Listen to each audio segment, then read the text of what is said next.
Um, atenção! Esta atividade será gravada e poderá ser transmitida em nosso canal do YouTube e em nossas mídias sociais. Ao participar, você concorda que sua imagem e voz possam ser capturadas e utilizadas nas gravações. Solicitamos que sejam tomados todos os cuidados éticos para não haver exposição de informações pessoais ou de casos clínicos. Caso não concorde com essas condições, recomendamos que não ative a câmera e o microfone durante a sessão. Obrigado. Bom, boa noite a todos. É uma satisfação, né, estar aqui presente e, e bem-vindos, então, à atividade inaugural da Diretoria de Ações na Comunidade, cujo título hoje é Reconhecimento Racial. Eu quero agradecer a participação, né, de todos que estão aqui na tela, os que estão inscritos. Temos bastante pessoas que estão inscritas online, né, nas suas casas, ou trabalho, enfim. E quero dizer da nossa, né, alegria, é uma honra, né, receber aqui a Isildinha Nogueira Batista, Batista Nogueira, e a Maria Cristina Vasconcelos, né? Depois eu apresento vocês melhor. Eu queria dizer assim, ó, da honra por vocês terem aceito esse desafio, que eu acho que é tão importante ainda na atualidade, sobre o racismo, né? Se existe racismo de fato, né? Se, se todos nós somos racistas, e principalmente, né? Se existe reconhecimento racial, né? Pelo menos na nossa sociedade, ou quem sabe, né, no mundo, né? Então, acho que assim, essa ideia também de o que é reconhecimento facial, né? Ele é diferente de consciência racial. Bom, então, eu vou seguir agradecendo, quero agradecer a nossa recente diretora da Diretoria de Ações da Comunidade, a nossa querida colega Luciana Seco, que está aqui conosco, dividindo a tela, pela competência, né, Luci, de ter estruturado tão bem essa diretoria de ações da comunidade. E quero agradecer também a diretoria atual da Sociedade Psicanalítica de Porto Alegre, pelo apoio, pelo incentivo do nosso trabalho junto à comunidade. Bom, eu não me apresentei, eu sou a Josênia Reck Munhoz, sou psicanalista da Sociedade Psicanalítica de Porto Alegre, SPPA, e sou atual diretora, com muita honra, né, da Diretoria de Ações da Comunidade. Então, nós vamos começar com a Isildinha, mas antes deixa eu ler assim, ó, algo que eu encontrei sobre reconhecimento, né, racial, que é da Grada Quilombo, que foi um grato encontro aqui, né? Ela diz assim, que reconhecimento não é mais como eu gostaria que as outras pessoas fossem, mas sim quem eles realmente são. E reconhecimento é o ato de reparar o mal causado pelo racismo através da mudança de estruturas, agendas, espaços, posições, dinâmicas, relações subjetivas, vocabulário, ou seja, é através do abandono de privilégios. Ela diz mais que é preciso ter consciência sobre o racismo não como uma questão moral, mas sim como um processo psicológico que exige trabalho. Nesse sentido, em vez de fazer, né, uma pergunta se sou racista ou não, né, o sujeito branco deveria se perguntar: como eu posso desmantelar o meu próprio racismo? e que essa pergunta, quiçá, já seria por si só, né, o início de um processo.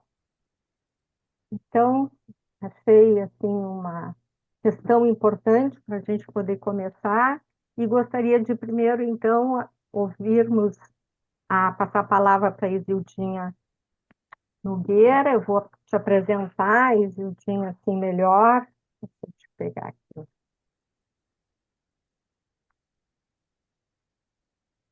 Então, nossa convidada, Isildinha Batista Nogueira, é mestre em Psicologia Social pela PUC, São Paulo, doutora em Psicologia Escolar e Desenvolvimento Humano pela Universidade de São Paulo.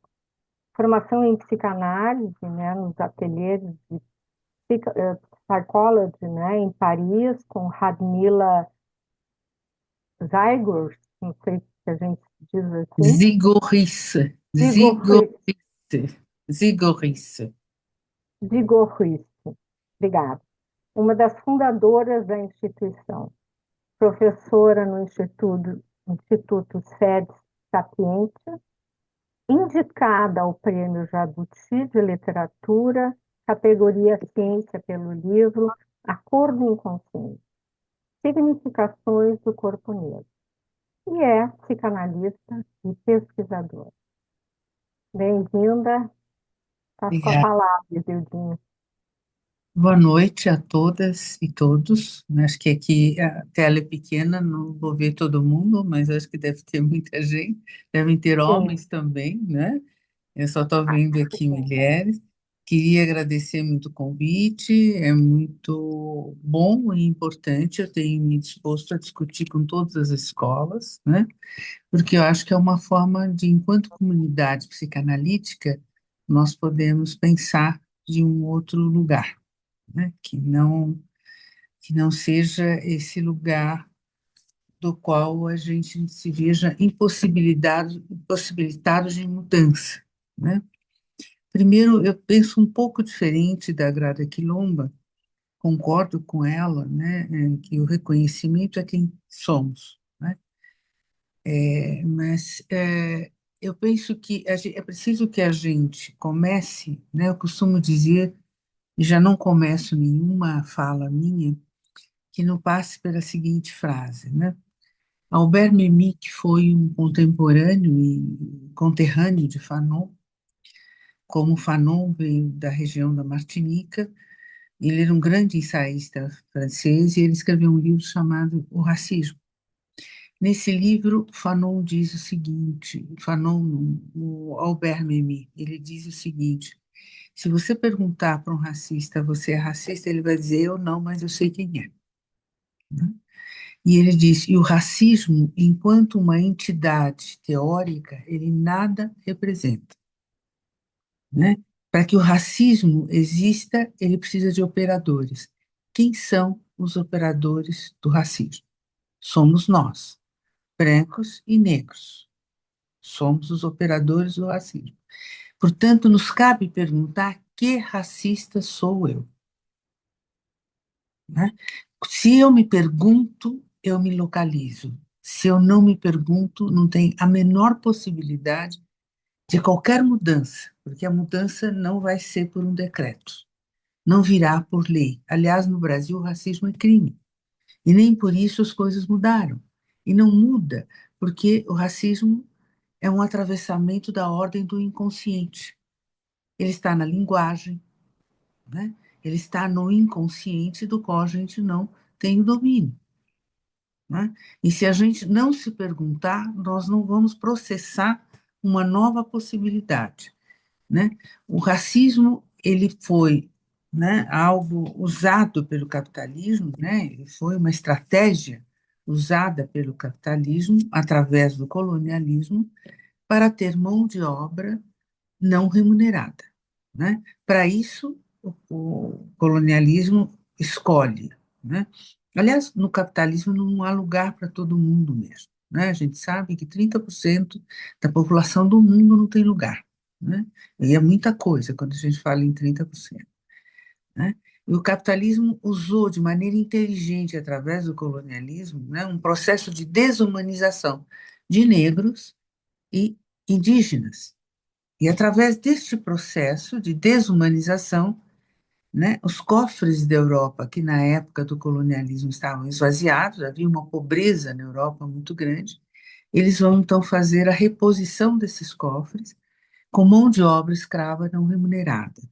Mas para isso, eles desconstroem a humanidade do negro, né? Eles desconstroem, tiram o negro da sua própria humanidade, né? E tirando o negro da sua própria humanidade, transformando num objeto, né? Um objeto que pode ser treinado e tirando a sua possibilidade e capacidade, né, da condição humana. Em 1873 veio para o Brasil um médico chamado Louis Conti, a convite da corte portuguesa para fazer um estudo para saber se haveria condições de processar a abolição da escravatura. E esse documento que ele escreve, porque virou um documento, né, está na Biblioteca Nacional do Rio de Janeiro, ele vai descrever o negro, né? E ele diz o seguinte: os negros, segundo Conti, eram sujeitos afeitos à vagabundagem, recusavam-se a trabalhar, tinham tendência ao alcoolismo e à marginalidade, resultado de sua inferioridade racial. Os negros revelavam-se indiferentes em suas relações sociais, não se importavam com os laços filiais e suas mulheres eram objeto de serviço. Não formavam famílias, eram por natureza desagregados, conviviam com a violência de modo indiferente e apático, isto é, como não eram sensíveis aos castigos violentos a que eram submetidos, não construíam uma consciência moral e ética, o que para Conti mostrava que os negros eram potencialmente selvagens, atestando sua incapacidade de serem cidadãos, né? Eis aqui o processo, um documento feito por um cientista, atestando a inumanidade do negro. Para o Conti, o negro era um semi-humano e não um humano, né? Então, dentro desta perspectiva, né, o racismo se insere com uma realidade natural da época, quer dizer, eles não são seres humanos, a gente não precisa tratá-los como pessoas, né? Enquanto escravos, enquanto objeto que eram vendidos nos mercados, eles não podiam se casar e não podiam fazer laços, porque casamento faria laço e o comércio não era só dos negros que vinham de África para o Brasil, era dentro do próprio Brasil. Então, eles tinham negros reprodutores, as crianças negras eram vendidas com 3 meses de vida, era proibido que a mulher que deu à luz a criança amamentasse seu próprio filho, porque se amamentasse haveria laço e seria difícil mandar a criança embora, né? Então, era proibido que eles tivessem qualquer condição de humanidade. Portanto, o que aconteceu com os negros, né? Eles não tinham direito à cidadania, né? Não tinham direito ao processo de humanidade, quer dizer, não eram humanos, portanto, não podiam, né, desfrutar da cidadania, não podiam casar, não podiam ter documentos, né? Muitos de nós, os negros, somos da Silva, ou se não Batista Nogueira, que é o nome de um senhor, é muito menos, não tem, né, não tem a ver com a minha ancestralidade negra, né? As crianças negras têm uma ideia diacrônica da sua história, né? E não sincrônica. Todos vocês que são descendentes de alemães, italianos, ingleses, se vocês podem fazer uma árvore genealógica, a gente não pode, né? Porque os documentos foram queimados, porque não existem mais, porque, como escravos, nós éramos objetos, éramos tatuados, inclusive, né, a brasa, com as iniciais do Senhor, como bicho, como animais, né? Então, o racismo, ele é muito diferente do que a gente entende por discriminação e preconceito. O preconceito faz parte da condição humana. Ele não está galgado em nenhuma possibilidade de fundamento teórico ou científico, né? Eu emito opiniões sem nenhum embasamento, né? Enquanto corintiano, eu posso falar mal do São Paulino, que ele pode arroz, que ele é Bambi, que ele é isso, que ele é aquilo outro, mas não tem nenhum fundamento, né? Nós temos uma crença absoluta que aquilo que acreditamos ou gostamos é melhor do que o do outro. Então, afirmamos isto sem nenhuma noção, sem nenhum embasamento, né? A discriminação tem a ver com segregação, né? Para que eu me veja livre dessas pessoas que eu não quero me relacionar, eu segrego, né? Eu faço uma discriminação de quem deve estar na periferia, por exemplo. A periferia não se mistura com os bairros mais abastados de uma cidade, né? Isto tem a ver com discriminação. Racismo tem a ver com desconstrução da humanidade do outro. Isto aconteceu na Segunda Guerra Mundial, onde os judeus foram desconstruídos das suas humanidades e, portanto, sofreram brutalmente, né? Porque o racismo é a desconstrução da humanidade do outro, porque ele se funda na biologia, se funda numa fantasia de superioridade racial, né, que não existe. O Freud já falou disso no narcisismo das pequenas diferenças, né? Não existe esta fantasia de superioridade racial, né?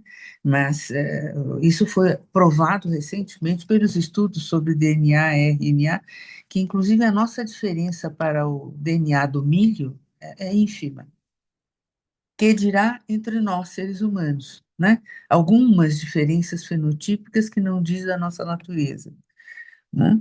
Mas dentro desta desconstrução, e essa desconstrução atravessa, ela está no nosso inconsciente. Se não houver, né, esta questão que eu faço sempre que eu falo, né, que racista sou eu, né? Uma coisa é eu entender como o racismo atravessa o negro, outra coisa é eu entender como o racismo atravessa o branco, né? E como o racismo atravessa o negro, nós já temos bons estudos, não o suficiente para nós psicanalistas, né? Eles são necessários quando eles têm um viés antropológico, sociológico, político, né? Porque, na verdade, o racismo ele é instaurado primeiro por uma questão política e econômica, né? Mas ele tem um fundamento na biologia, né? Ele vai aparecer lá no século XIII com o pensamento de Gobineau para fazer a diferença entre a realeza e a burguesia, né? Daí vem a ideia de sangue azul. A burguesia tem um sangue diferente, a nobreza tem um sangue diferente da burguesia. A nobreza tem um sangue azul, enquanto, né, a burguesia tem um sangue vermelho do seu empobrecimento racial, né? Não nasceu com um dom especial, né? Então, todo esse atravessamento que vem desde antes, quer dizer, a escravidão, o povo negro não foi o único povo escravizado da humanidade. Na história da humanidade, nós tivemos outros processos de escravização. E, da mesma forma, todo o processo de escravização desumaniza o outro para poder escravizar, né? Com a consciência de que, bom, eu não estou matando, eu não estou violentando, eu não estou violando um ser humano, estou violando um semi-humano, né? Então, esse processo que vem né, transgeracionalmente, porque o racismo é transgeracional, ele não é algo criado momentaneamente, ele é transgeracional, né? Portanto, sábado agora eu estive numa escola aqui, uma escola muito bacana aqui em São Paulo, Santa Cruz, falando com pais, né? E vem algumas questões, às vezes meu filho, pequenininho, teve uma atitude racista na escola e nós não somos racistas, não falamos de racismo na nossa casa, né? Não precisa falar. Lembre-se do Lacan que diz que o não dito tem uma força maior do que o dito. Talvez fosse necessário falar do racismo, né? As pessoas não falam e o que fala forte é aquilo que está no inconsciente, né? Se as famílias pudessem falar das diferenças de classe, das diferenças de raça, né? Das diferenças fenotípicas, talvez a gente conseguisse construir uma outra consciência sobre o racismo, né? Para nós, psicanalistas, quer dizer, é preciso dar um passo além, estamos no começo de uma metapsicologia do sujeito negro, porque a gente tem uma metapsicologia fundada e forjada no sujeito branco. A psicanálise surge nos fins do século XIX, início do século XX, né? E Freud vai pensar a psicanálise em cima de uma família pequena burguesa europeia branca. Não vai pensar as especificidades e atravessamentos raciais. Talvez, se ele tivesse vivo, ele tivesse pensado.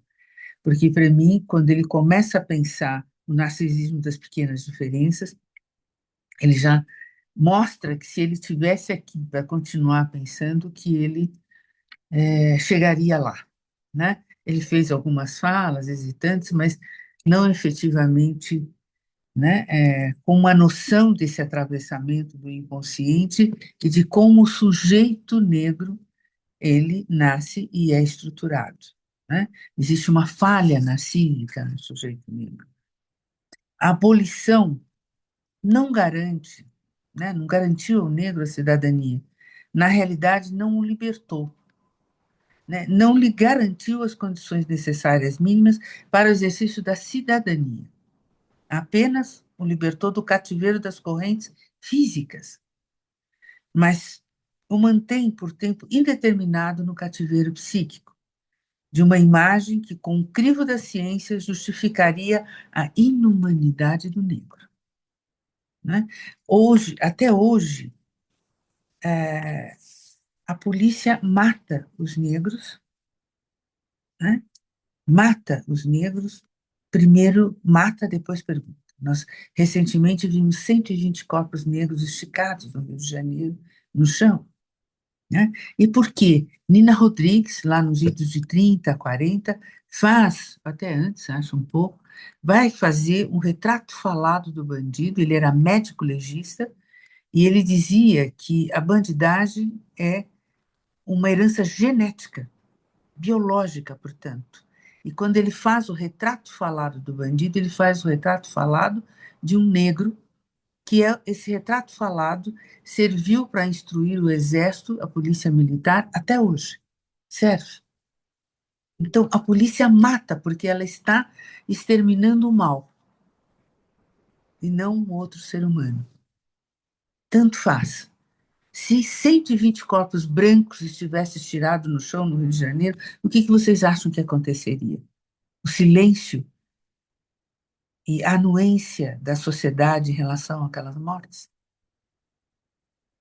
Provavelmente não.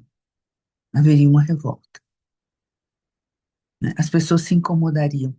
Como foram corpos negros, as pessoas foram coniventes e diziam que bom, bandido bom é bandido morto. Nem todas as pessoas que estavam ali eram bandidos. E depois nós temos um ordenamento jurídico que diz que uma pessoa que ultrapassa os limites, né, que não segue as regras e as normas, ela tem que se haver com ordenamento jurídico. Ela é presa, julgada, condenada e ela vai pagar pelos seus erros.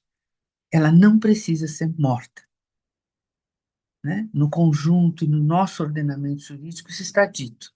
Diferente, por exemplo, dos americanos, que alguns estados eles têm a pena de morte. Então, por alguma coisa que a pessoa tenha feito, ela vai morrer. Aqui não. Aqui ela iria presa. Só que, e as cadeias têm, na sua maioria, pessoas negras, não pessoas brancas. Pela pobreza, pela miséria, né? Então, efetivamente, há aí uma diferença desse sujeito em relação ao sujeito branco. Para a psicanálise, durante muito tempo, há 40 anos, quando fiz minha formação, eu ouvi o seguinte: a psicanálise é neutra, os psicanalistas são neutros, como se fossem OVNIs caídos do céu. E eu fui fazer uma escola de psicanálise em que os psicanalistas eram todos comunistas. E eu achava que o mundo psicanalítico era de esquerda, que todos os psicanalistas eram de esquerda. Doce ilusão a mim, né? Eu convivia com psicanalistas de diferentes visões, dentro da psicanálise, mas todos de esquerda. Convivi com Félix Guattari, Michel Guibaldi, Peter Lunel, um monte de gente que era diferente, mas todos de esquerda. Então, eu achava que o mundo psicanalítico era um mundo progressista de esquerda. E eu descobri que não. E que está tudo bem, que psicanalistas são de direita também, né? Mas o que significa, né, um psicanalista ser neutro? Será que, se nós temos uma escolha política, enquanto cidadãos, nós temos uma neutralidade de leitura do mundo, porque implica numa leitura, numa visão de mundo. E se nós, enquanto psicanalista, não nos perguntarmos que racista sou eu, qual é a minha visão de mundo, né? Aonde nós não vamos fazer uma boa escuta. Porque a escuta que será feita será segundo o meu critério, que era tudo que o Freud não queria. O que ele diz no texto dele sobre clínicas públicas? Ele diz, em alguns momentos é preciso que a gente oriente um paciente que vem de outra condição social. No entanto, é super importante que, não passe, que a gente tenha o cuidado de não passar a nossa visão de mundo. Afinal de contas, a psicanálise não é uma visão de mundo, é uma técnica. Mas ela existe. E é preciso que a gente se pergunte, porque não há neutralidade. Para vocês terem noção, meu primeiro analista era um homem de uma escola que era uma das maiores escolas, a escola fundada, a primeira aqui em São Paulo, né? Uma maravilha de escola, está aí até hoje.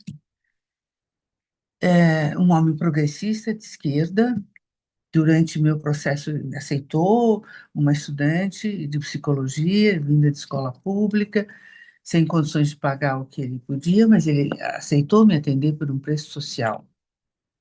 Lá pelas tantas, ele me diz: gostaria que você fosse visitar um psiquiatra. Eu, assustada, me sento no divã e digo para ele: por quê? Ele diz: porque você vê racismo em tudo. Você tem sentimentos persecutórios. No Brasil não existe racismo. Primeira violência, o desmentido freudiano. No Brasil sempre foi um país racista, mas que tinha mania de dizer que não era racista.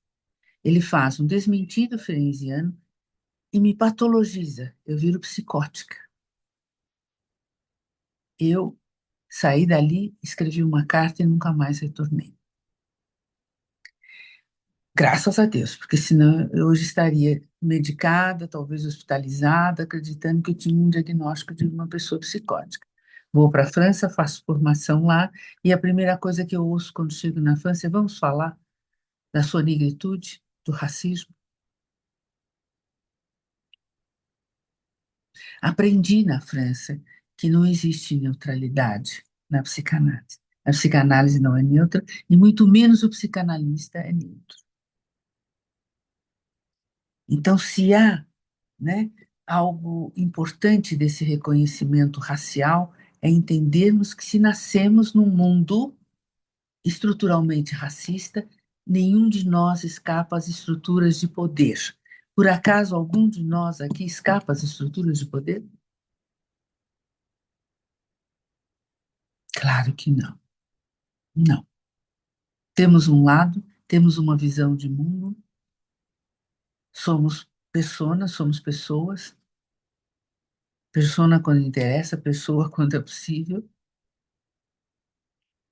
e, portanto, né, somos todos racistas, dado que o racismo é estrutural. Né? Uma coisa é entender como o racismo atravessa o negro, como o racismo atravessa o branco. São duas condições diferentes.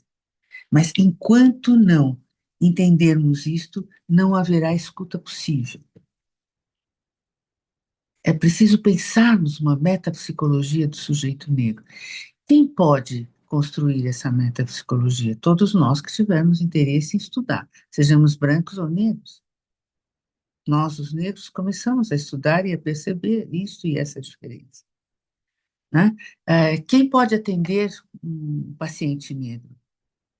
Todos nós, brancos e negros. Porque se o negro não tiver uma boa análise e processado todo esse atravessamento do racismo, ele vai fazer militância na clínica. E eu costumo dizer que clínica na militância, militância não é clínica. São dois momentos importantes. A militância é importante porque nos restitui o lugar de cidadania. E a clínica é importante porque vai fazer um processo de escuta da nossa singularidade enquanto ser no mundo.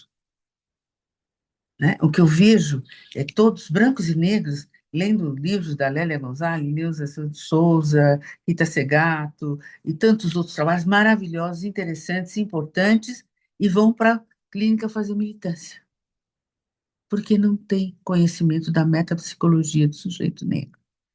Então, o letramento passa antes por isto, passa pelo reconhecimento, mas passa principalmente pela nossa consciência de que não somos OVNIs caídos do céu e que, portanto, somos atravessados pelo que essa sociedade e da forma como ela se estrutura.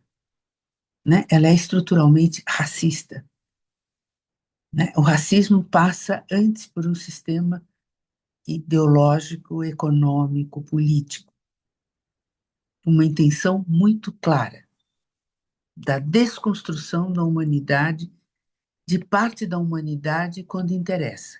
Os negros foram desconstruídos da sua humanidade, os judeus foram desconstruídos da sua humanidade, os indígenas desconstruídos da sua humanidade. Sabe-se Deus quem mais agora? Talvez palestinos, e assim vai. E aí a gente pode fazer os horrores que bem entender, quando a gente desconstrói o outro. Se não houver esta clareza, né, nós não vamos entender. Esse domingo eu fiz um debate que eu tenho um coletivo com algumas pessoas que nós criamos que chama-se Psicanálise, Cinema e Psicanálise nas Brechas. Passamos um filme que eu recomendo a vocês, chama-se Narciso, muito bom. E fizemos um bom debate, né? No meu livro, A Cor do Inconsciente, eu vou trabalhar, né, o narcisismo primário como constitucional na primeira infância, né? E o desejo do negro é a brancura. O que é a brancura? A brancura não é só o desejo do negro. A brancura é o desejo do branco e do negro. A brancura é natural para o branco e não natural para o negro. O branco tem a condição natural para a brancura, o negro não. Mas ele também ele é obrigado a desejar, ele aprende a desejar. Né? O que é a brancura? A brancura, para o negro e para o branco, é a excelência artística, a nobreza estética, a majestade moral, sabedoria científica. O branco é a encarnação de todas as virtudes, da razão, do espírito, das ideias. Eles são a cultura, a civilização, em uma palavra, a humanidade. Nós ficamos de fora da humanidade. Então, enquanto psicanalistas, sejamos negros ou brancos, se não houver uma consciência disto, nós não vamos fazer escuta na clínica, nós vamos patologizar nossos pacientes, como tem sido feito por anos a fios. Uma ocasião, numa fala como essa que eu estava fazendo para profissionais, uma pessoa me disse: eu me aposentei do SUS, trabalhei no serviço público 30 anos, nunca tinha percebido que tinha atendido um negro. E a maioria da população que vai para o SUS é de negros. Né? Então, o mundo psicanalítico é um mundo que desconhece essa realidade. Eu vou para a França com muita frequência. O ano passado falei no Espaço Analytique, falei no campo lacaniano. Eu tenho um amigo meu daqui da sociedade que ele fala, Lindinho, você tem imunidade diplomática, circula por todas as escolas, mundo afora, e conversa com todo mundo. Eu falo, é preciso, é importante que a gente supere as nossas diferenças e sejamos atentos a uma coisa que não dá mais para fazer de conta que não está presente ou que não existe. E é conversando e é falando que nós vamos adquirir uma consciência acerca disso. E há uma fragilidade do negro, né? Sendo o narcisismo primário um estado inicial e natural da primeira infância, onde toda libido é direcionada para o próprio corpo e ao eu, um investimento essencial para a construção do sujeito.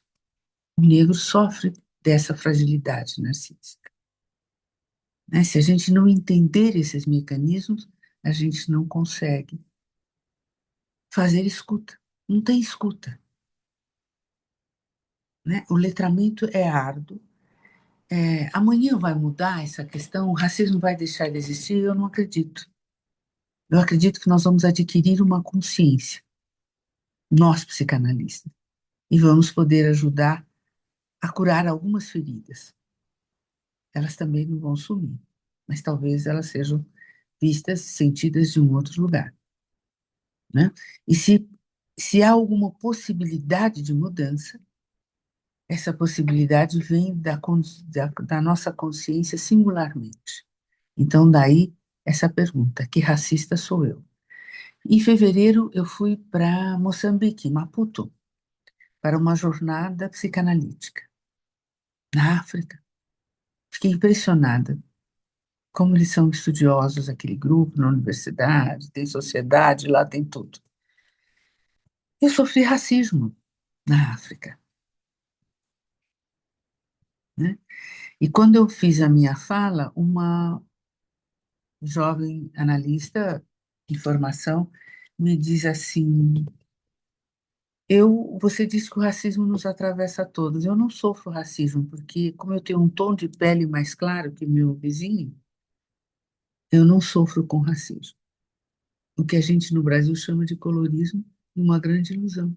Eu disse: o racismo está na sua fala. Você se sente superior ao outro porque você tem um tom de pele mais claro. Olha o atravessamento do racismo.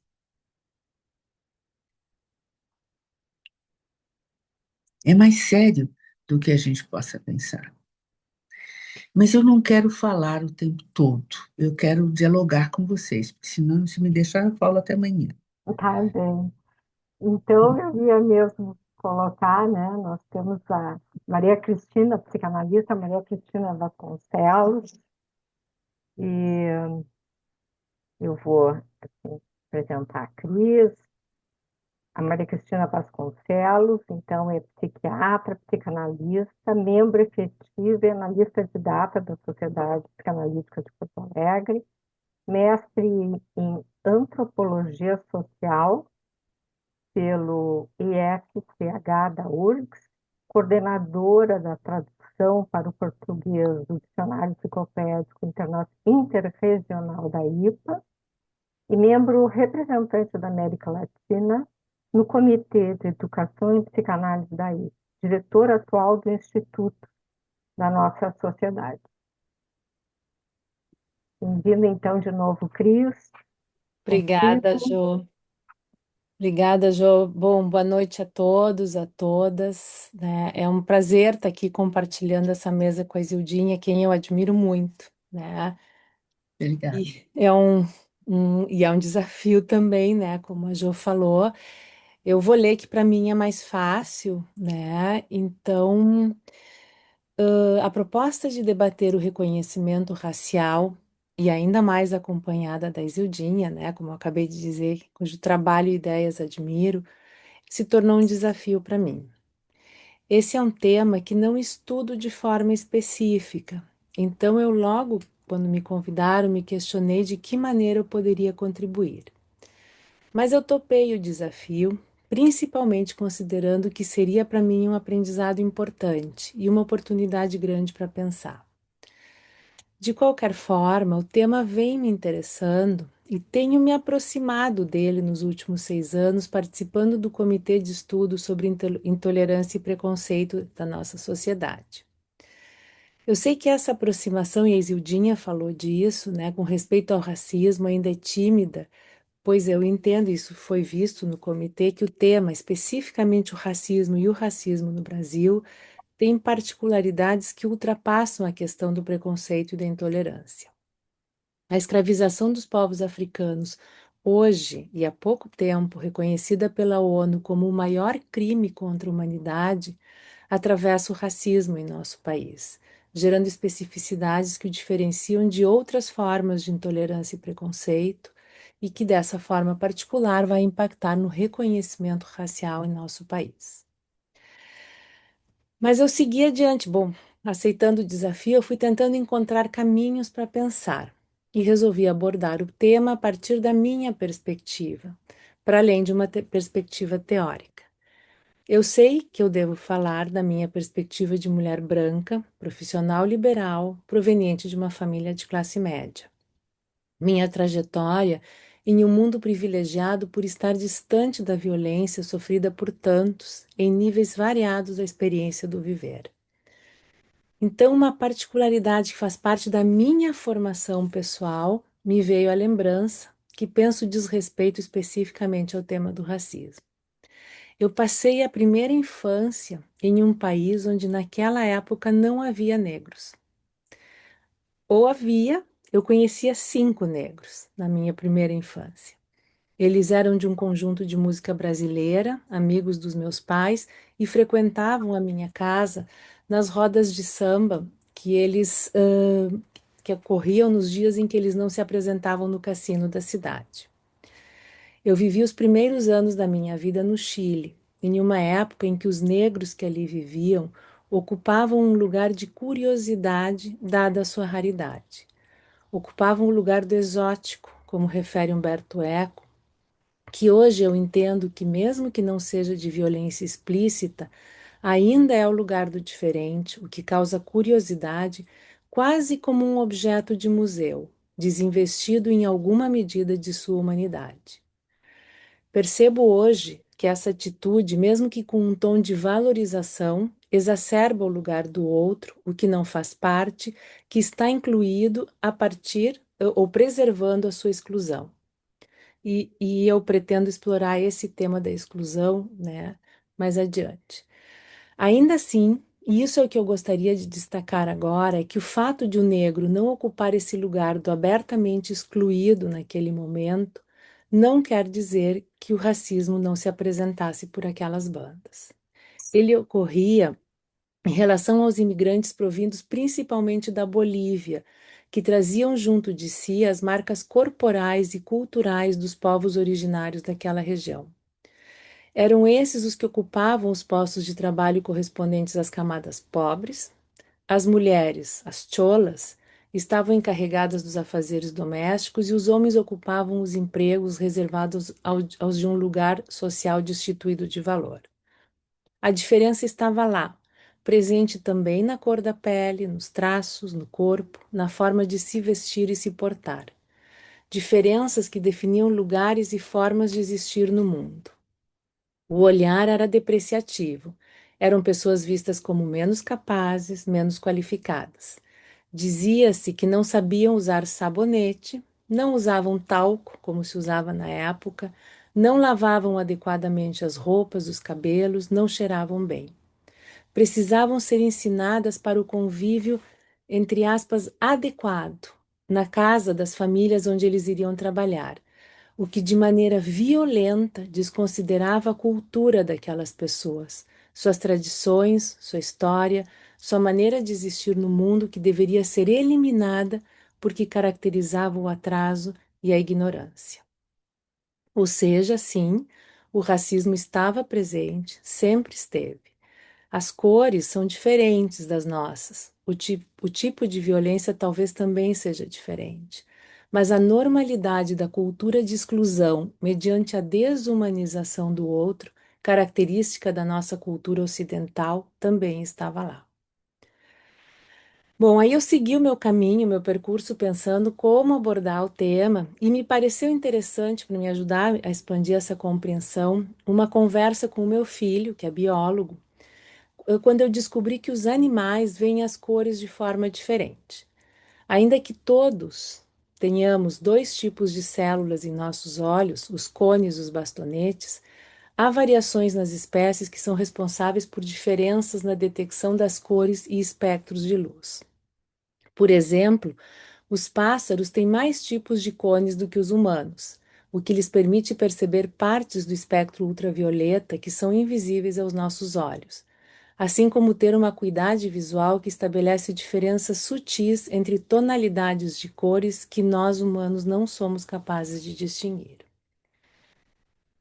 Grayson, eu vou te pedir para botar a imagem que eu te coloquei. Então, dessa forma, os pássaros veem cores veem cores e fazem distinções que nós não conseguimos nem imaginar, o que é fundamental para a sua sobrevivência como espécie.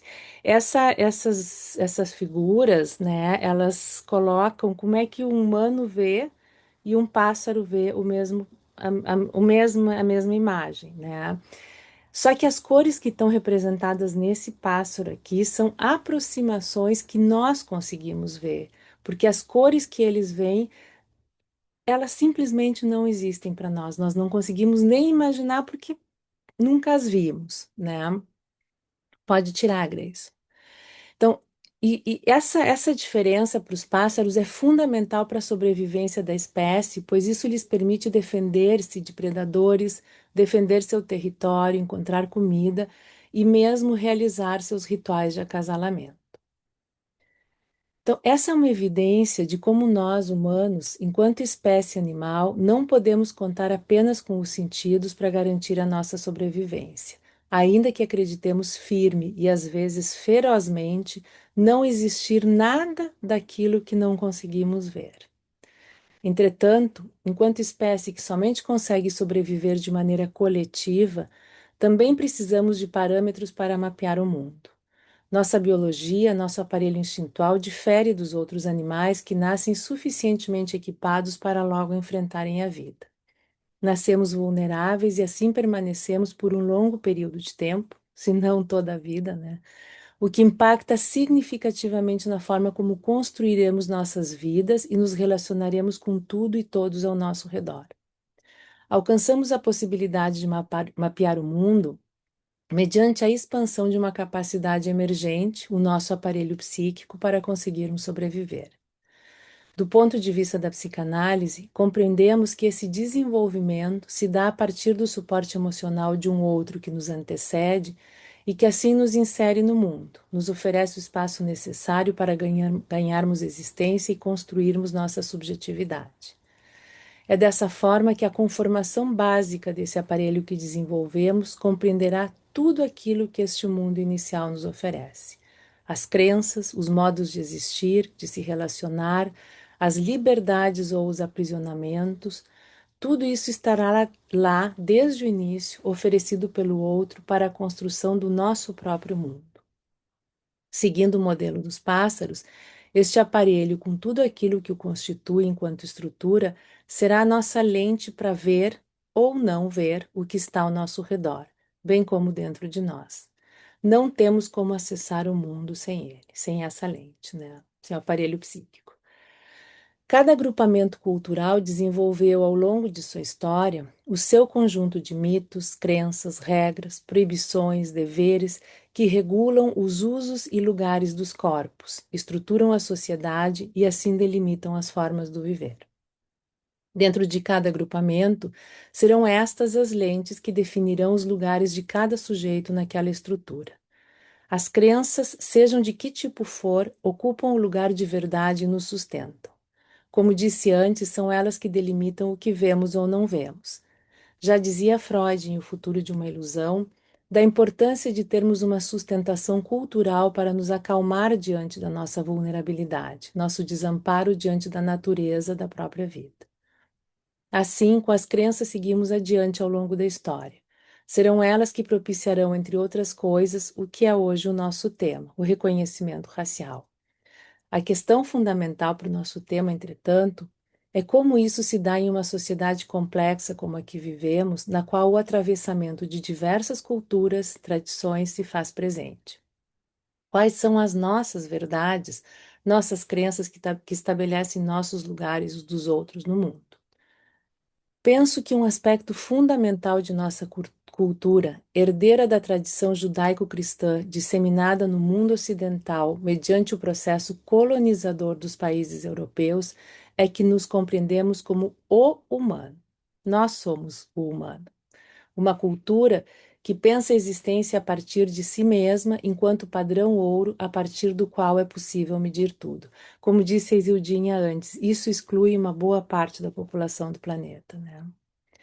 Então, e portanto, a partir do que desconhece de forma consciente ou inconsciente a existência válida de uma parte significativa dos habitantes do planeta. Isso me parece ter um papel fundamental não só na forma como vivemos, na possibilidade de convívio entre nós, herdeiros desta tradição colonial europeia, mas também no convívio com aqueles que vêm de outras heranças histórico-culturais. Essa lente cultural que coloca o homem branco europeu no centro do poder gera uma sociedade que tem por característica básica a exclusão. Essa crença que nos cega para o reconhecimento do outro, diferente deste padrão, como humano, tal qual. E que para manter-se exige todo um arsenal cultural que só pode se dar a partir da desumanização do outro, permitindo que atrocidades sejam cometidas sem serem reconhecidas como tal. Tomamos isso como dado, como se não fosse possível estabelecer formas de relacionar-se e conviver diferenciadas. Em outras culturas, as quais costumamos chamar de primitivas, desde a nossa perspectiva, ocorrem muitas vezes visões de mundo que preservam as diferenças, incluindo-as na estrutura social. Não quero com isso dizer que as relações de poder estejam ausentes em outras culturas diferentes da nossa.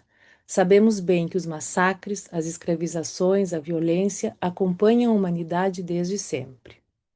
Entretanto, há a possibilidade de encontrar em algumas sociedades em que uma visão única de mundo rege as relações entre todos os sujeitos, estruturas que, em alguma medida, oferecem a possibilidade de garantir o lugar de cada sujeito no corpo social. O que destaco com isso é fundamentalmente que estamos falando de visões, crenças que constroem mundos e relações, e não de dados imutáveis da natureza. Entendo que não é possível pensarmos em reconhecimento racial em nossa cultura sem termos em conta a construção dessa visão de mundo que exclui e desumaniza, transmitida ao longo de muitas gerações, sendo então tomada como verdade. A Isildinha descreve em seu livro, e ela trouxe aqui hoje, né, no livro Acordo Inconsciente, como essa visão de mundo que desumaniza homens e mulheres negros teve inclusive o referendo da ciência, oferecendo um aval de comprovação a essa verdade, entre aspas, né?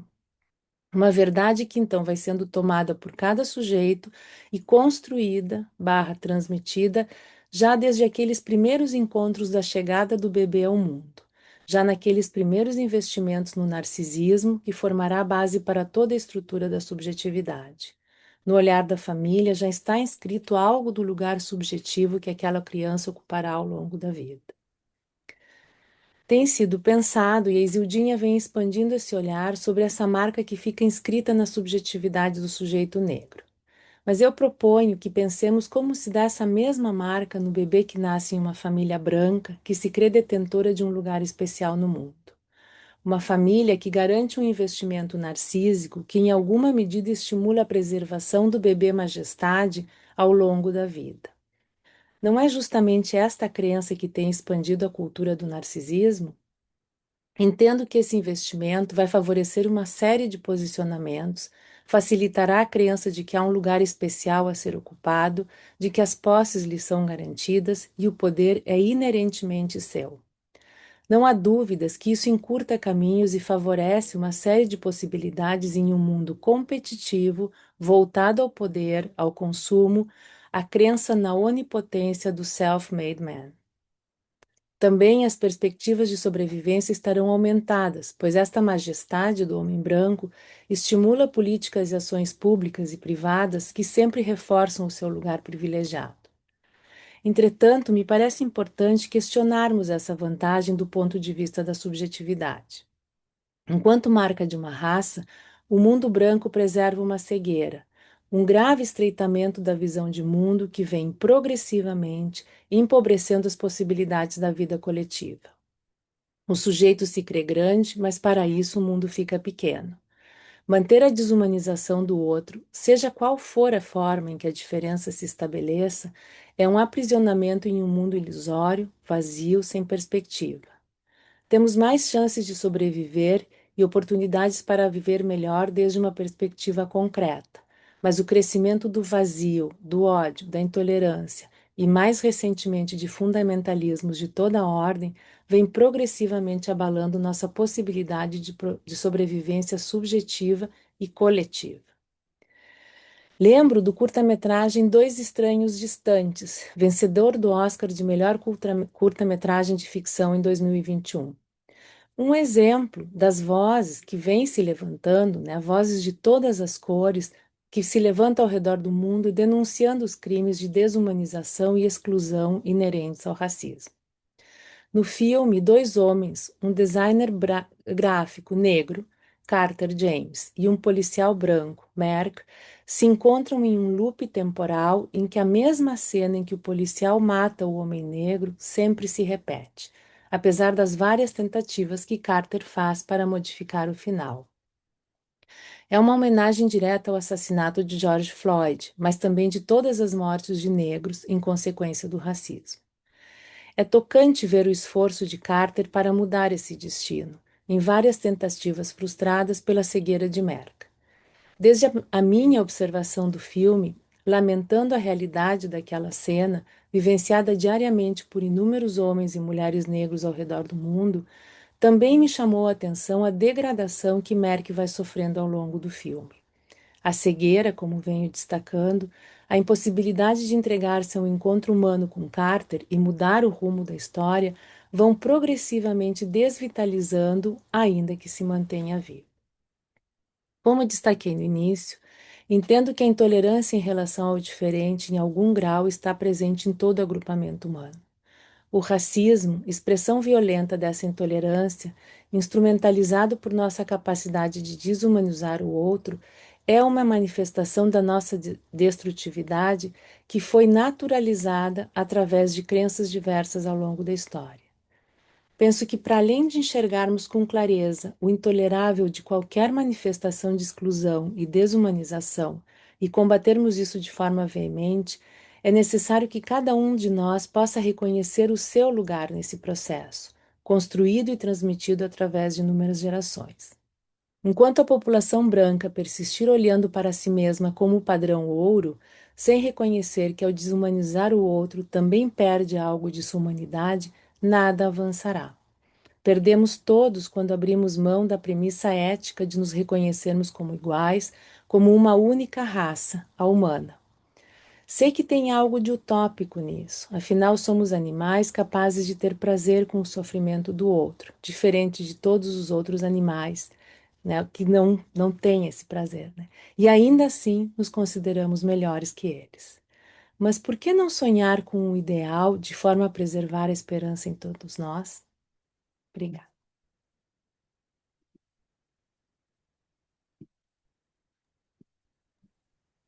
Obrigada às duas, né? Belos comentários. E eu fiquei vendo assim, a sintonia, né, de vocês com a questão da desumanização do outro, né? E agora, o que que eu faço com isso? O que que me cabe, né? Que racismo eu tenho, né? Então, está aberto, né? As perguntas e vou pedir para todos que estão em casa que possam levantar a mão, né, para registrar. O Grayson daí passa e coloca presente na tela. Então, não sei se a Isildinha quer começar respondendo, também a Cris, enfim, tá livre, assim, tá aberto, sem uma regra.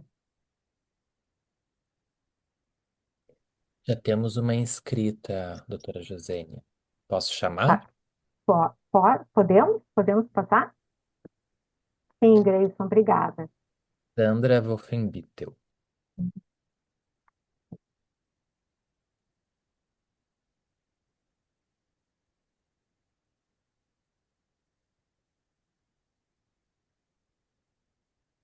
agora entrando.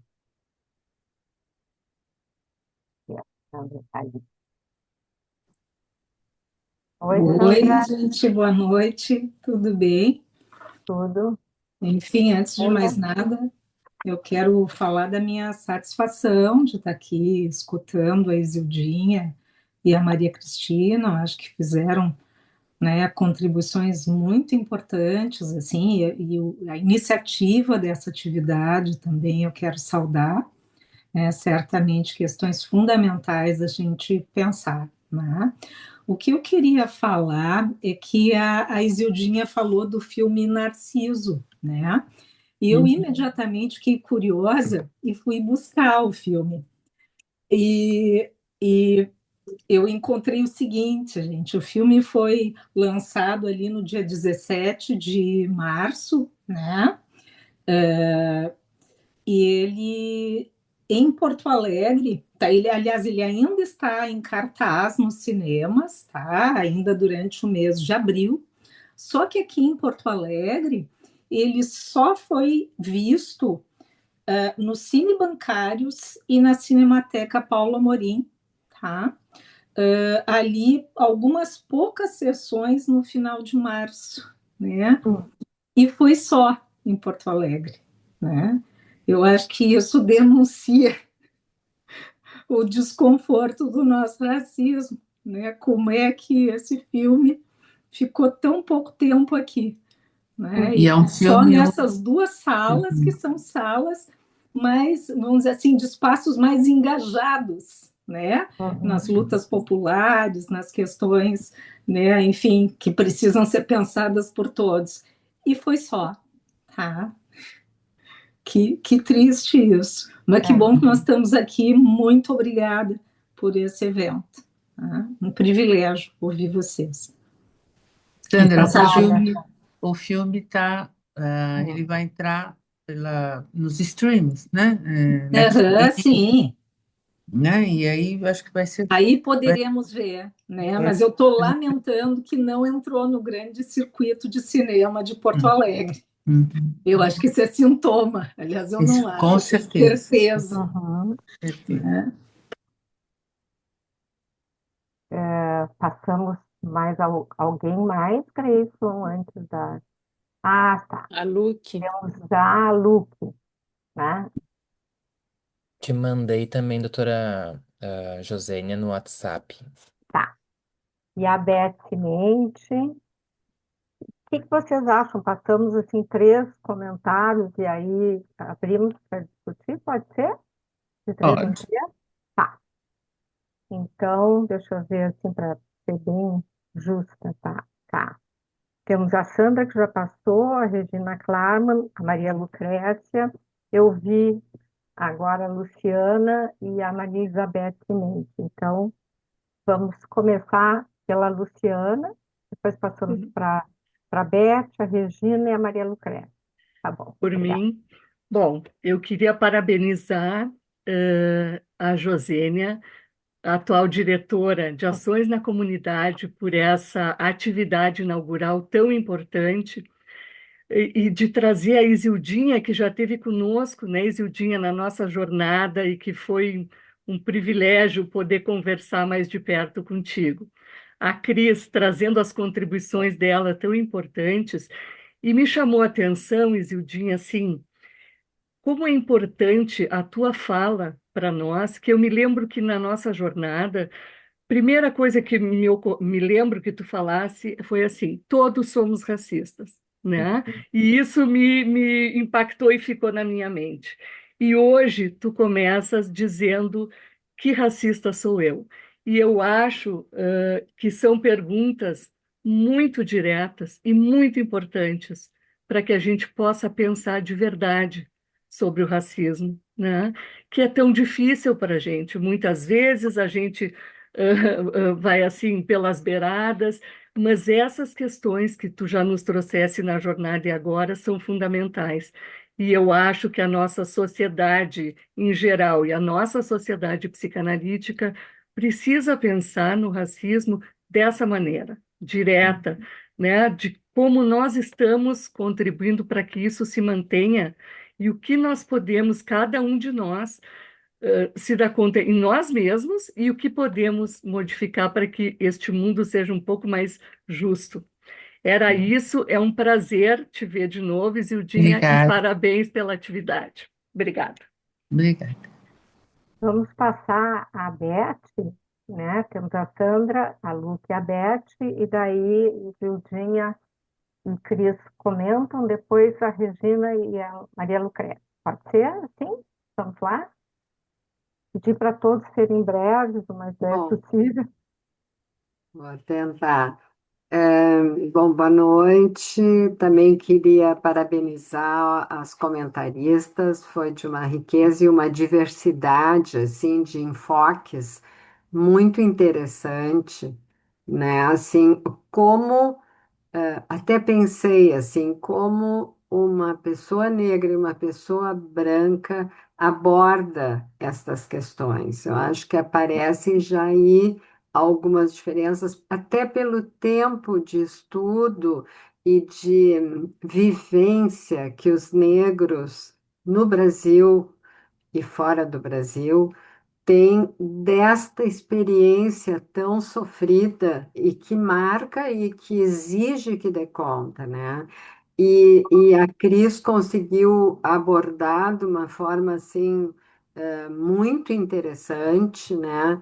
As nossas imersões sobre esta questão que não são fáceis para nós, são muito difíceis porque a gente tende, desde a branquitude, a sustentar os nossos privilégios em geral. E, e desde a dominância, entre aspas, da ciência, enfim, tudo, né? Mas eu queria me focar mais na questão que tu colocaste hoje, eu tinha. Bom, primeiro dizer do prazer de te reencontrar, que a gente já trabalhou, te ouviu teu depoimento lá na pesquisa da FEPAL, e foi uma experiência lindíssima de compartilhar contigo.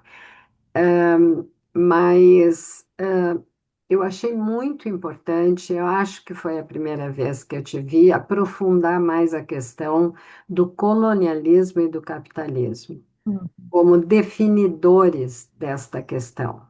E que a gente, em geral, e eu acho que especialmente nós, classe média da branquitude, classe média favorecida, cheia de benefícios, tem dificuldade de realmente aprofundar a gravidade que nós estamos vivendo com relação a esses temas.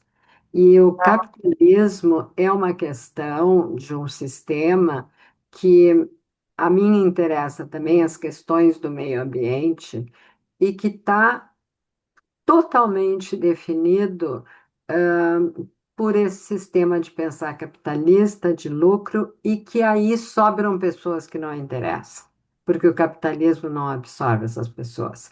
E deste grupo de pessoas tem que se livrar. Eu achei muito importante isso que tu colocaste, porque é um pensamento estratégico, pensado de afastar ou se livrar de grupos de pessoas que não interessam. Então, eu gostaria de te ouvir mais sobre isso e a gente poder pensar mais sobre essa questão. Eu ouvi e li que, assim, muitos bilionários estão surgindo e aparecendo e a pobreza aumentando cada vez mais. Eram muito poucos bilionários e agora estão se multiplicando. Então, a detenção do capital está cada vez mais grave. E, e nós, enquanto classe média, não nos damos conta do que isto significa. E, e eu acho que é bem importante a gente poder abordar essas questões ligadas ao racismo. Só uma outra observação, assim, eu achei muito interessante que uma filósofa jovem que fez um podcast aqui na nossa instituição, na SPPA, até estou pensando se ou é da Febrapse. Eu estou em dúvida agora, mas enfim, eu vi um comentário dela e é isso a questão que eu queria trazer. Ela diz que o racismo não é estrutural, ele é estruturante. E talvez a gente pensar no significado disso possa se compreender por que que é tão difícil a gente mexer nisso. Era isso que eu queria colocar, se desse para. Muito obrigada. Obrigada às duas. E Vildinha e Cris, nós temos três pessoas ainda. Vocês querem comentar agora ou passamos os colegas? Passamos todos? Como é que preferem? Eu Sim? acho que como a gente já tem aqui três Tá, colocações, né? Eu acho que seria interessante a gente não se alongar tanto nas tá. colocações, mas para dar oportunidade de outras pessoas falarem. Bom, obviamente, né, que racista sou eu é uma forma de ganhar consciência, né? É de se colocar nesse jogo e não de se apartar dele, né? Dizer, bom, eu sou parte desse jogo. Nós vivemos num sistema capitalista, neoliberal, né?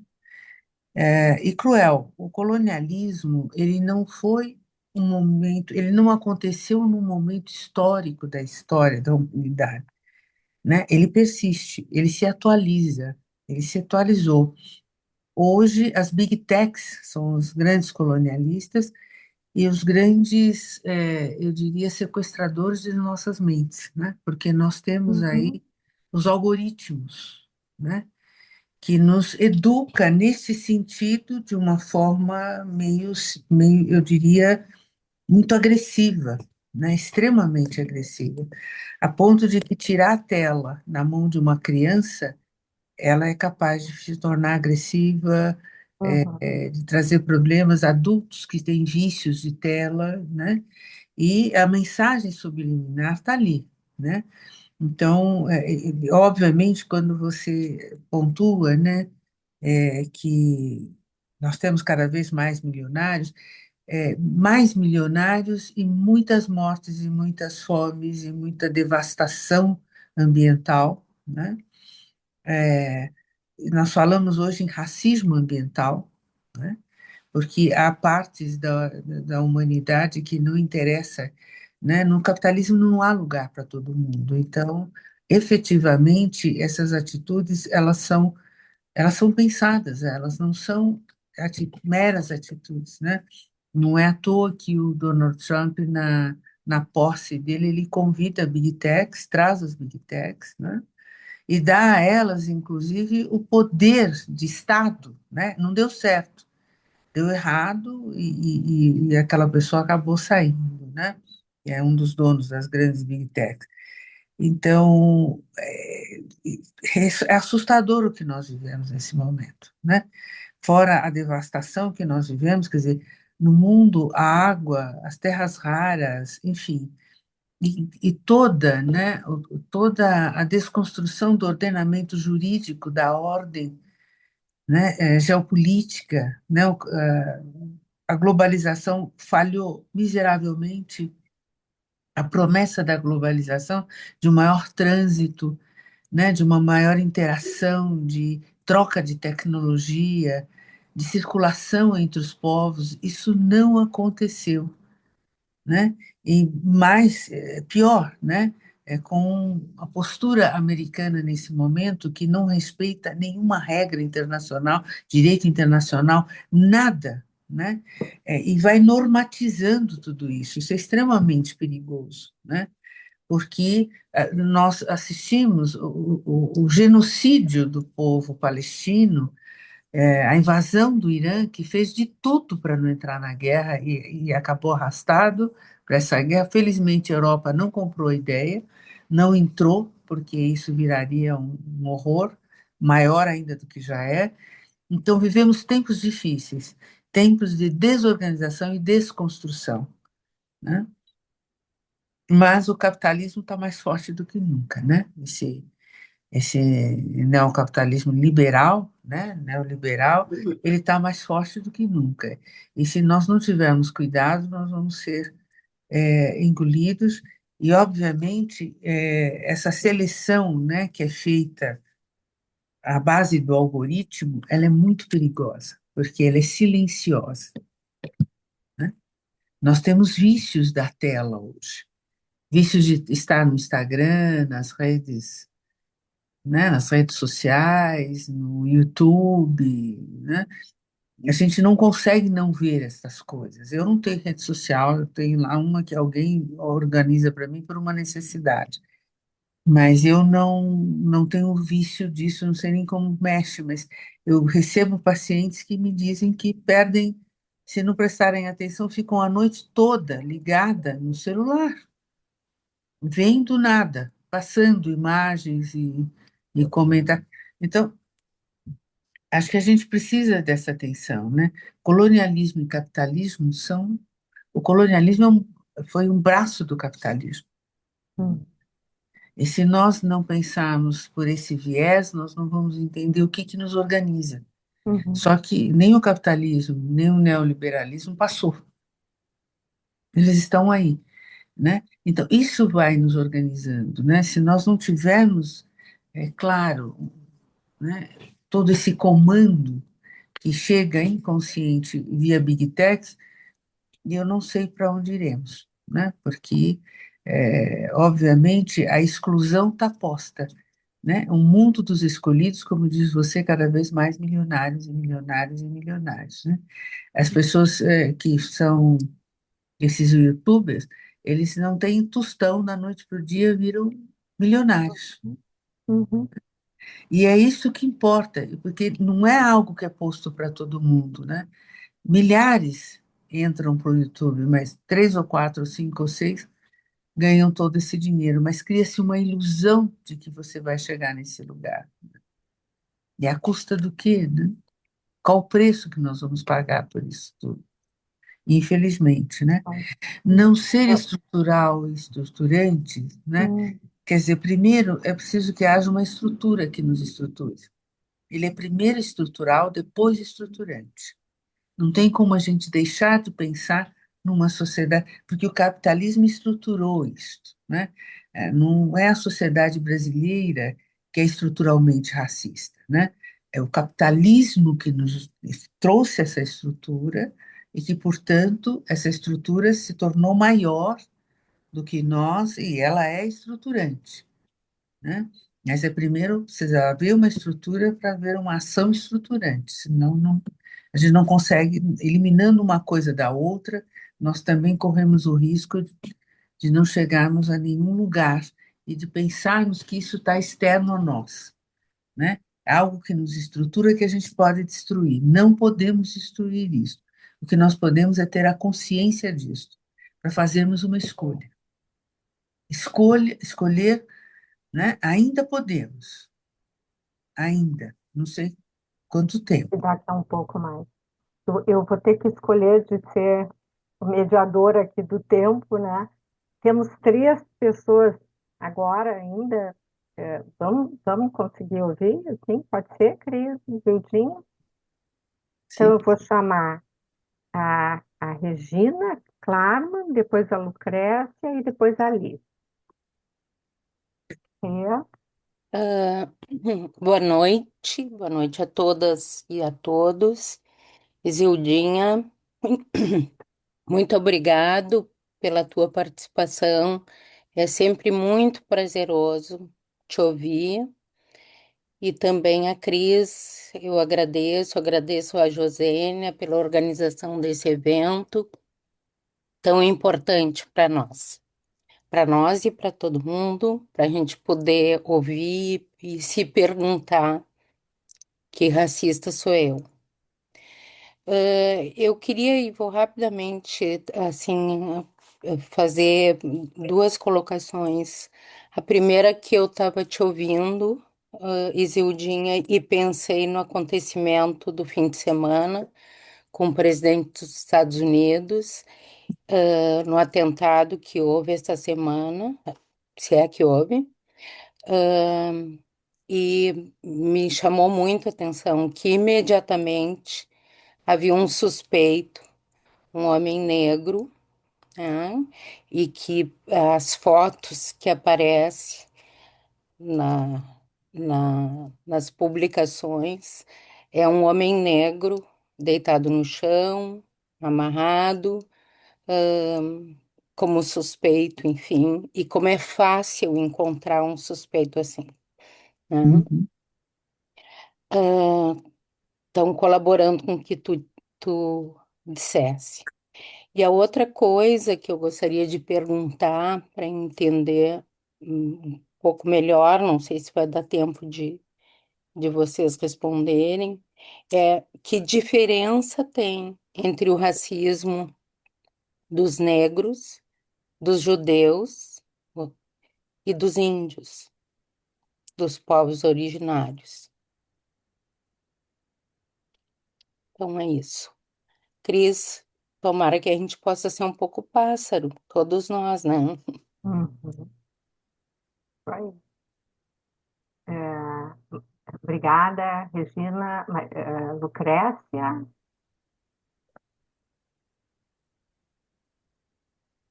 Boa noite a Tá, todos. boa noite. Eu só pedi a palavra no momento em que a Sandra levantou a questão dos filmes, e eu me lembrei do belíssimo filme Malês, também, que foi muito difícil da gente ver, porque eu fui lá no centro, lá na Mário Quintana, para ver um filme excepcional, belíssimo, né? E também tem uma correspondência com aquele livro, Um Defeito de Cor, também tem Hum, que ver, né? É aquele filme muito lindo. E eu pensei assim, realmente que a gente não tem. Quando eu falei sobre que vocês falaram sobre que racista sou eu pensei na minha história. Quanto mais ignorante eu era, mais racista eu era. Um pouquinho menos ignorante agora e um pouquinho menos racista agora. Acho que houve uma evolução em mim mesma. E também depende da cultura e tudo, mas realmente, atualmente, as abismais diferenças de classes sociais, né, decorrentes do capitalismo selvagem que nós vivemos.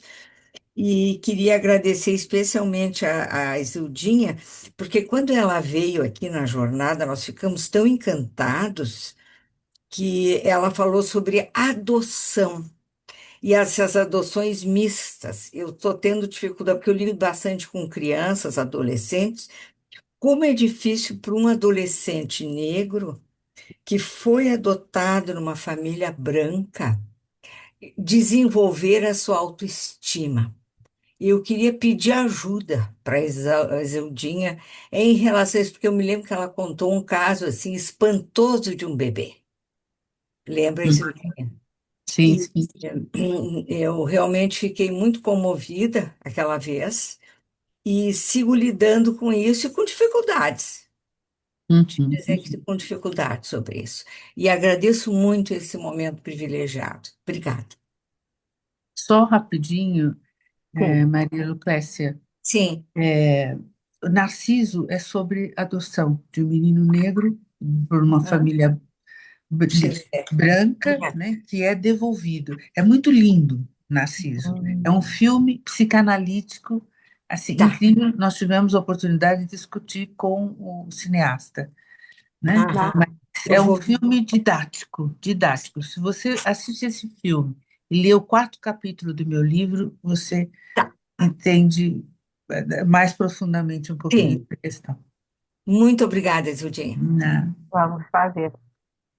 Obrigada, Lucrécia. Alice? Eu que também queria agradecer, né, a apresentação da Isildinha e da Cris. Eu queria trazer um pouco o assunto. Eu acho muito incômodo, eu não consigo te dizer que bom que nós estamos conversando. Eu acho importante que a gente esteja conversando sobre isso, mas é muito incômodo, porque eh, que racista sou eu tenho me descoberto sempre. Se eu me dou conta, eu estou toda hora fazendo uma leitura racista do mundo, por menos que eu me cuide e não queira. Então, isso me toca bastante. Eu queria trazer para dentro das instituições psicanalíticas esse assunto, porque eu acho que macro politicamente concordo com o que vocês trouxeram e acho que a gente tem uma atuação ou não né, nesse âmbito mais global. Mas eu queria trazer, lembrando a Sueli Ronick, a proposta de micropolíticas, né, o que as instituições psicanalíticas podem fazer para entender melhor, para se, vamos dizer assim, usar a psicanálise para abalar um pouco, pelo menos nos analistas, essa estrutura racista. A gente tem um grupo já há 2 anos tentando estudar a branquitude, mas a dificuldade que a gente tem são um grupo de analistas de duas, principalmente, sociedades assim. A gente está sempre acaba falando do racismo em relação ao negro, mas não passando muito. Por exemplo, né, como é que o racismo estrutural aparece na clínica de branco com branco? Como é que aparece? A gente não consegue identificar, e é óbvio que está ali, isso nos estrutura. Eu pensei assim na metapsicologia do racismo no sujeito branco. Tem muito pouca coisa escrita, e principalmente pelos psicanalistas. Assim, tem, claro, nas universidades tem, né, o pessoal estudando, mas eu acho assim a tua presença aqui hoje também muito importante, né, numa instituição que só tem brancos. Aliás, tem um analista agora, um candidato negro, que nós não temos ações afirmativas, né?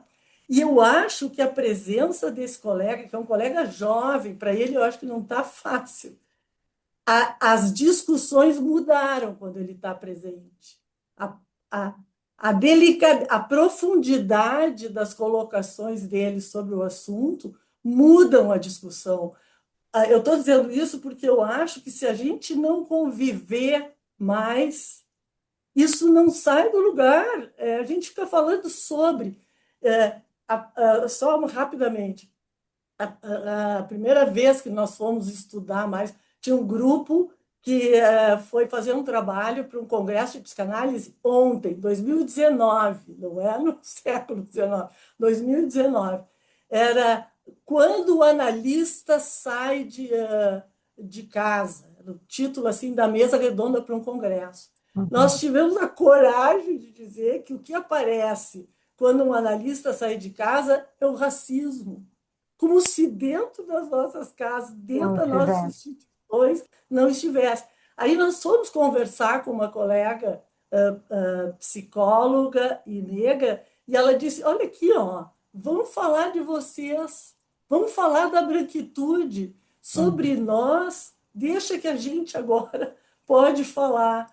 Então, desde então, eu estou envolvida com esse assunto, mas eu acho muito importante que a gente possa, como tu fizeste com o teu trabalho, né, de botar cor no inconsciente através da psicanálise, e como poder, né, através da instituição, implementar um pouco esse mal-estar, porque eu acho que é um mal-estar e que tem que ser sustentado esse mal-estar. Não vai ser fácil essa convivência, mas ou ela acontece, ou eu acho que a gente não sai do mesmo lugar. Obrigada. Bom, nós estamos assim em cima da hora, né? Não quero tomar mais o tempo, mas Isildinha, Cris, importantes momentos finais que todos trouxeram questões muito importantes e verdadeiras, né? E acho que a gente teria muito mais tempo necessário, né? Precisando falar. Bom, acho que falando um pouco rapidamente, depois também queria ouvir um pouco a Cris, quer dizer, qual a diferença do racismo, né, de judeus, negros e indígenas, né? Tem só uma base, a desumanização. A diferença está na duração e nas razões, né? Mas a desumanização está na base dos três processos de racismo, né? Em relação ao negro, ao judeu. E o racismo contra o judeu não passou, gente. Se alguém acha que hoje não existe racismo contra o judeu, não é bem assim. O racismo, principalmente nesse momento atual da história, o racismo contra o judeu está recrudescendo de maneira preocupante, né? O racismo contra os indígenas, contra a comunidade LGBTQIA+, contra os negros, né? O Brasil é o país que mais mata trans e LGBT, porque desumaniza, e aí pode matar, né? É, Alice, as cotas são muito importantes. Como eu sou esse eu costumo, no SEDES eu sou vista como uma analista caixeiro viajante, né? Que eu vou para todas as instituições, e foi muito interessante esse rodízio de instituições, estar nas instituições, e percebendo que as instituições psicanalíticas, apesar de todas as dificuldades, estão tentando se rever, estão tentando olhar, esse evento é uma possibilidade, criar cotas para que analistas negros entrem, e é muito difícil quando os analistas negros entram para a instituição, porque tem algo que a gente precisa aprender a lidar com a diferença de classe. Como a gente convive com a diferença de classe, né? E como é que se faz essa coisa, que não é nada fácil. O incômodo está posto. Eu fico feliz de saber que a gente está incomodado, porque quando a gente está incomodado com alguma coisa, a gente tenta lidar com isso, né? Por menos que a gente consiga, não é fácil, né? Mas eu sou contra cancelamentos, né? É muito importante que a gente diga, somos todos racistas, né? Porque o cancelamento, quer dizer, o apontar o dedo para o outro não ajuda, né? Expulsar o outro, né? Recente teve uma questão aqui numa escola que até foi falar no sábado, um garoto usou uma suástica para agredir um professor negro e, né? Então, sei lá se ele sabe, inclusive, o sentido dessa suástica, né? Sabia que agredia, era um adolescente, mas a profundidade, quer dizer, e aí o que que a gente, né? A comunidade não suportou, expulsou o aluno. Na minha opinião, ele não deveria ser expulso, ele deveria permanecer. Um trabalho de conscientização, né? E de convivência deveria ser estruturado e pensado, né, antes de expulsar, porque expulsar só não resolve, cria mais ódio. Eu costumo dizer, o ódio destrói, ele tem a função de destruir. O amor surpreende sempre, né? O amor surpreende, o ódio só destrói. Então, quando a gente expulsa, o outro se sente rejeitado e o ódio vai trazer mais destruição, né?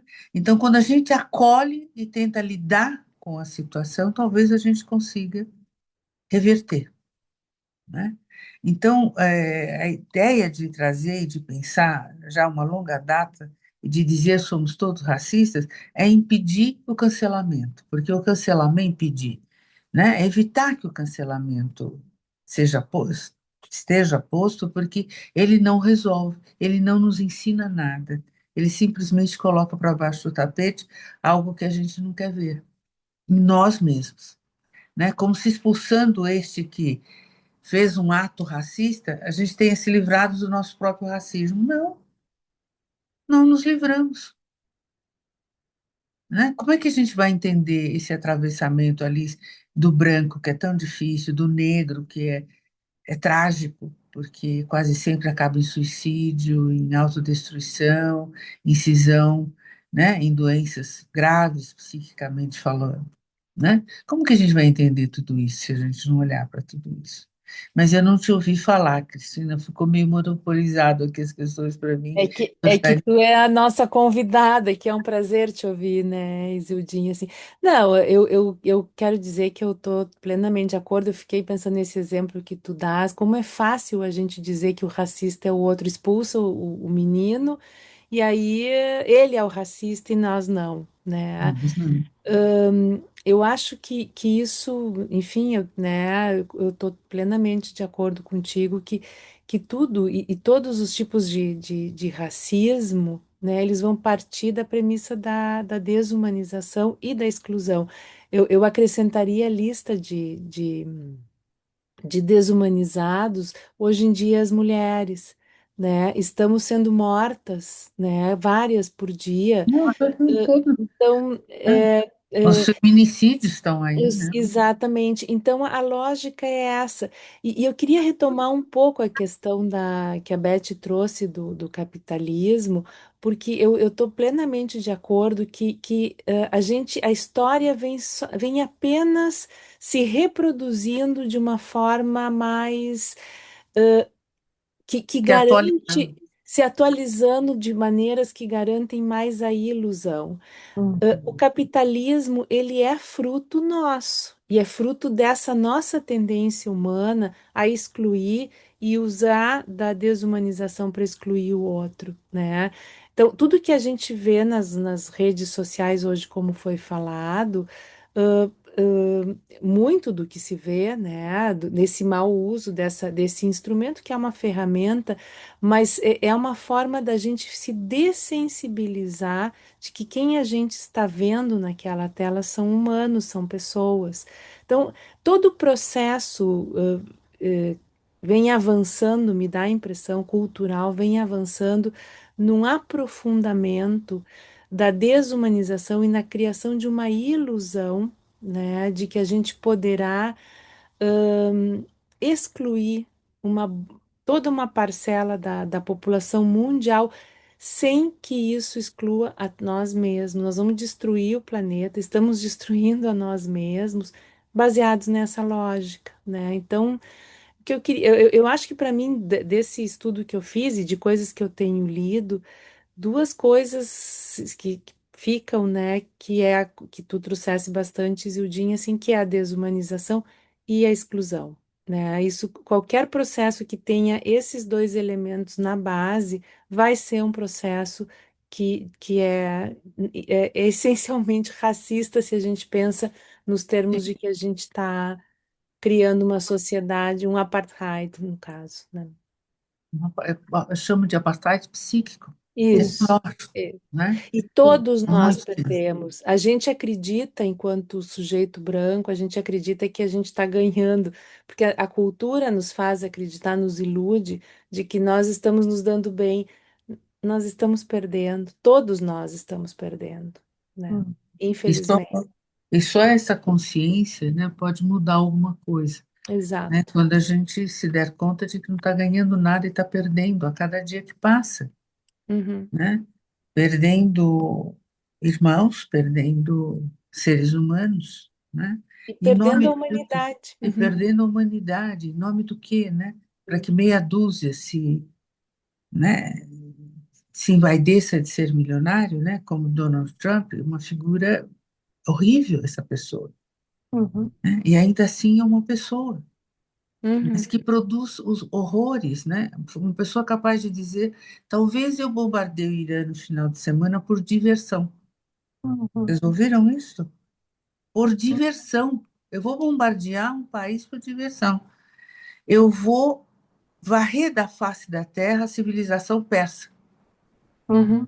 Bom, foi um horror. Eu não dormi até que ele disse, bom, tá adiado, porque eu achei que ele vai usar bomba atômica. A única forma dele varrer uma civilização, e ele não iria eliminar só os persas, só os iranianos, ele iria eliminar boa parte do mundo, Uhum. quiçá próprios Estados Unidos. Mas É, pouco importa o que ele fala, né?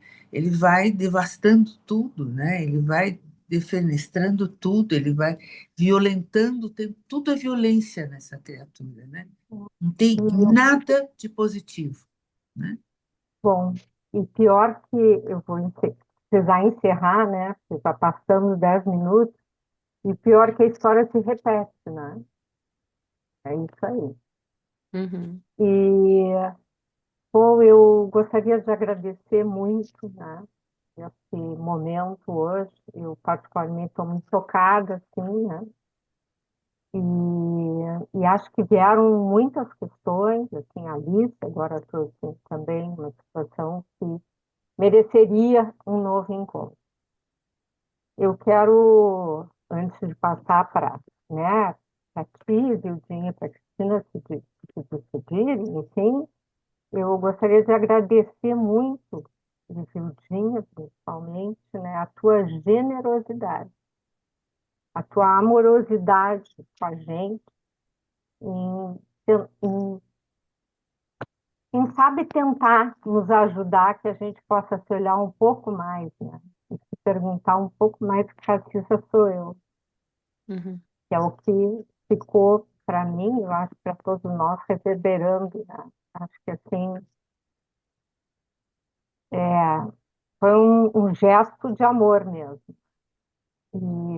E a Cris também, assim, desde que trouxe a sua história, né? Expôs, né? Tu te expôs, assim, verdadeiramente. E eu acho que também é um ato, né, amoroso, generoso da gente poder tentar se debruçar. E oxalá a gente consiga, né? Também se debruçar não só dentro de nós, mas nos lugares que a gente convive, nas instituições, na casa da gente, enfim. Senão realmente, né? Qual é o sentido da vida, né? Bom, Qual é o sentido da vida? Qual é o sentido da vida se não, né, podermos nos olhar com um pouco mais de amorosidade? uhum, Falarmos de coisas duras, mas reconhecendo nossa humanidade, né? Eu acredito que não falei nada fácil e falei de coisas muito difíceis, mas não acredito que a agressividade possa construir. Acredito que o amor surpreenda sempre. E muito obrigada pelo convite. Foi bom estar aqui com vocês e que, oxalá, a gente se encontre em breve para continuarmos essa discussão. Tá bom? vamos sim, né? Bom, Cris, Eu também quero agradecer o convite, a oportunidade de debater com a Isildinha, né? Aprendi muito. E, enfim, acho que é um aprendizado que não termina, né? Mas a gente vai seguindo com amorosidade, que eu acho que esse é o nosso caminho. Obrigada. bom, obrigada a todos. Até a Até próxima. breve. Eu Até costumo breve. dizer até breve, né? Até Até mais breve. ver. Até breve. Até breve. Tchau. Tchau.